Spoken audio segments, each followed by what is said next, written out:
Do you think you can't be a victim of a kidnapping in international countries or even the United States of America?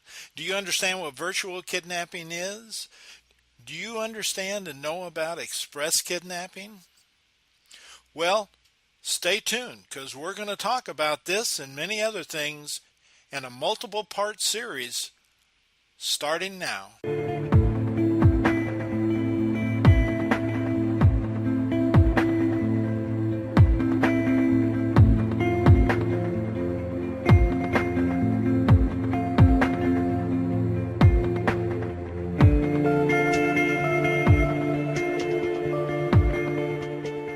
Hello, I'm Victor Vogel.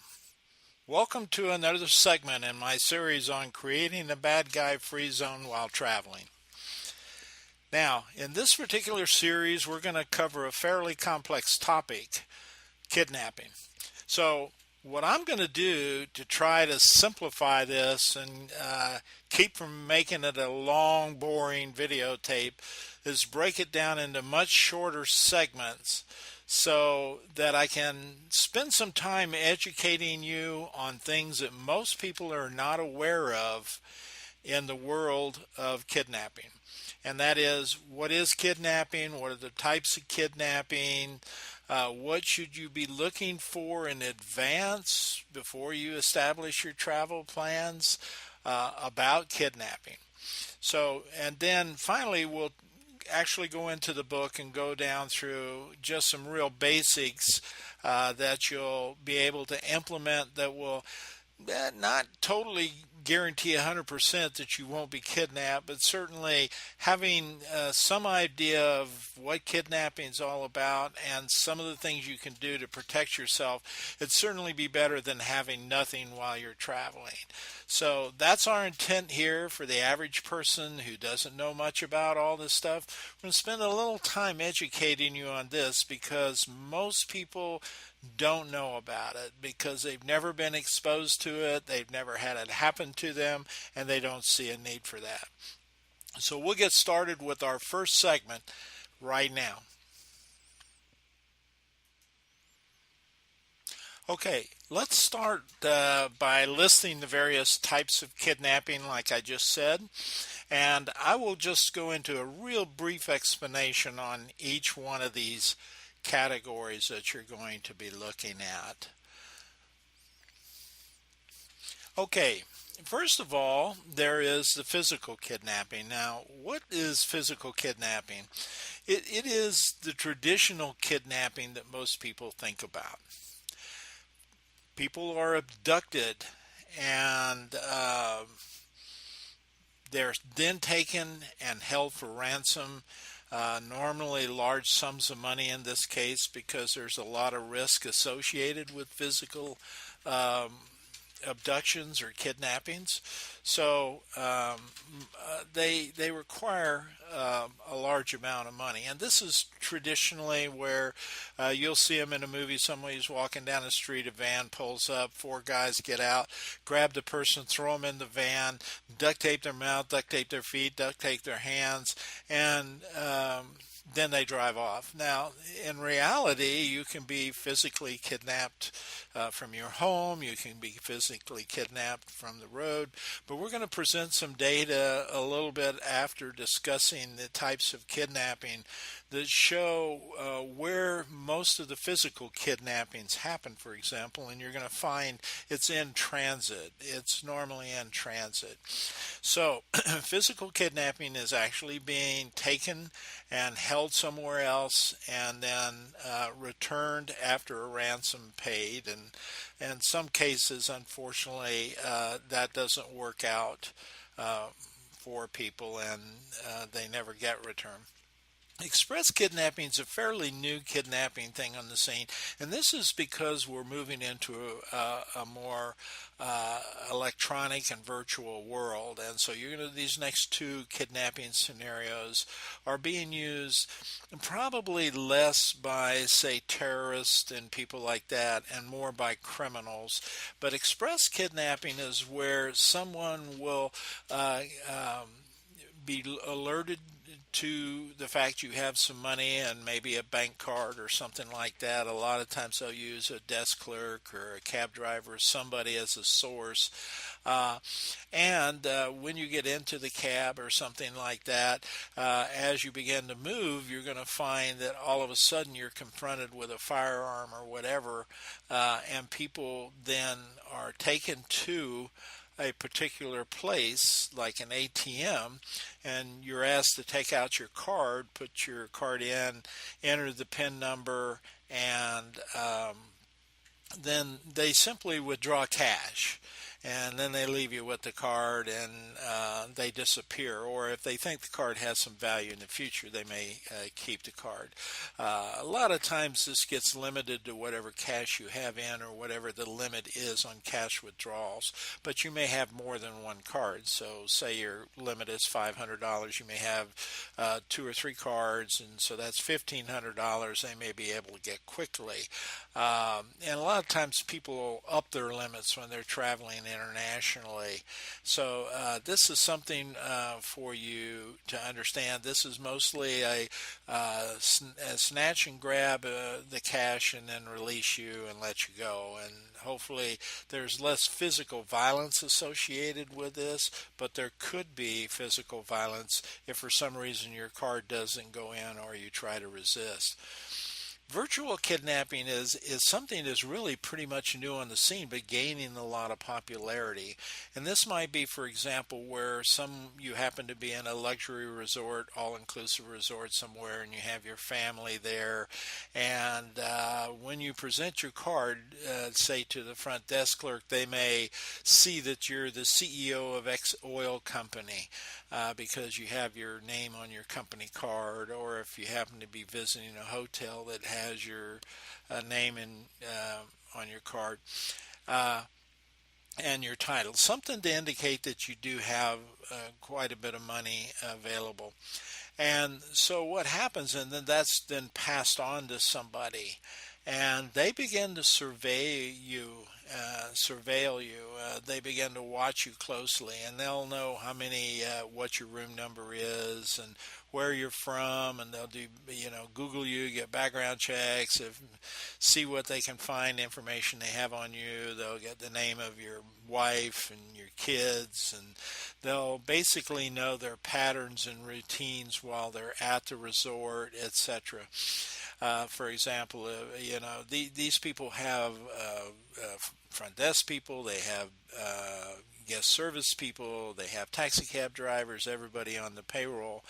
And really what happens is those people get a cut or a percentage payback of whatever money's gained by simply providing the information. And what happens is they will contact you not physically.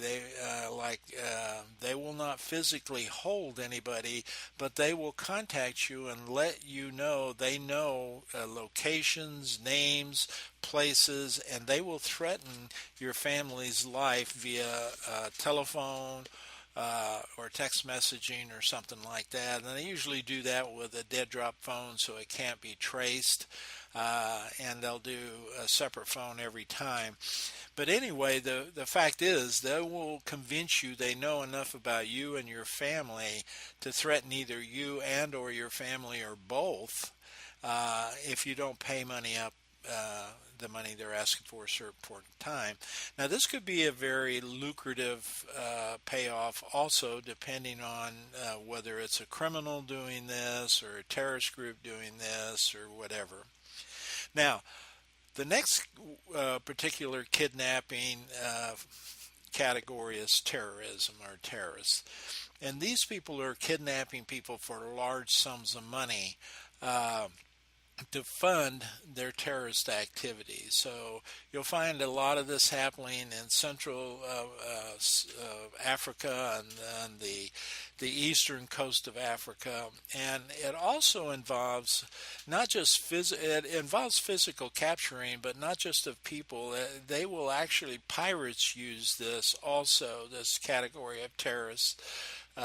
kidnapping to capture ships or sailboats that have high-end dollar customers on them, clients, and they'll capture the boat and they'll take the passengers off the boat and they'll hold them in their country until they negotiate a hostage fee for those. So terrorists are people who are collecting large sums of money, and normally this would also be a physical category, but could be a virtual category nowadays too. But mostly it's a physical category where they're capturing people who they feel people will offer money for ransom. So we'll talk about how long each of these tends to last and the time periods and the categories of people that are in them also a little bit later after this presentation. Then you have drug-related kidnappings, and these are things that usually end up being part of turf wars between cartels or disagreements or a way of controlling government officials and terrorizing government officials and other people to do the things that they want to have done, or in some cases they will collect people and collect large sums of money in order to fund their drug-related activities. You see more of this happening in the United States too, because drug-related snatchings happen between gangs in those areas. Sex trafficking is probably the biggest growing business in the United States, but it's also out there in the rest of the world where they're looking for primarily women between the ages of, say, 12 years old and 30 years old that are attractive, and they will snatch these people and then move them to a different location. For example, they might be snatched in Dallas, Texas, and be taken across the border in Mexico and sold into sex slavery as a prostitute in Mexico or other countries, or actually could be used in the United States as prostitutes. So sex trafficking is probably delivering a better payoff than drugs right now for gangs and criminals in the United States who are focusing on this area. But it is also prevalent in the Eastern Bloc countries of Europe, the southern parts of Europe, into the Mediterranean and Upper Asian area, in India and other places like that. We'll show a map showing the various countries where kidnapping is most prevalent after this also as part of the information. And then you have abductions of children, and this kind of breaks down into two categories. Child abductions basically are abductions where children are taken. Maybe they're on their way to school and they get picked up and carried away. They're walking on their way to school, they get picked up and carried away. And most of these end up being, most child abductions, for specifically stranger child abductions, end up being more sexually driven by pedophiles and people like that.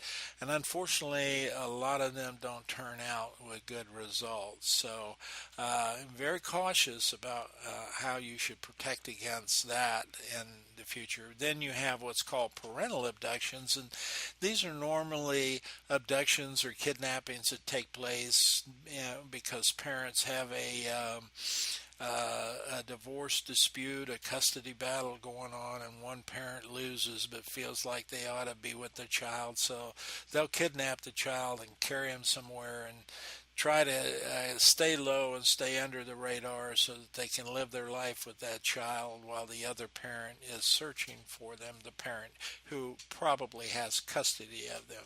So these are the various types of kidnapping that we see going on in the world today. It's one of those things that you probably didn't know, the variety of kidnapping that's out there. So most people don't tend to take precautions against all this stuff. I know this for a fact because I talk to a lot of people who travel for a long time, and I traveled for a long time, and we never had to worry much about this back when I traveled 20, 25 years ago, it wasn't as prevalent as it is now.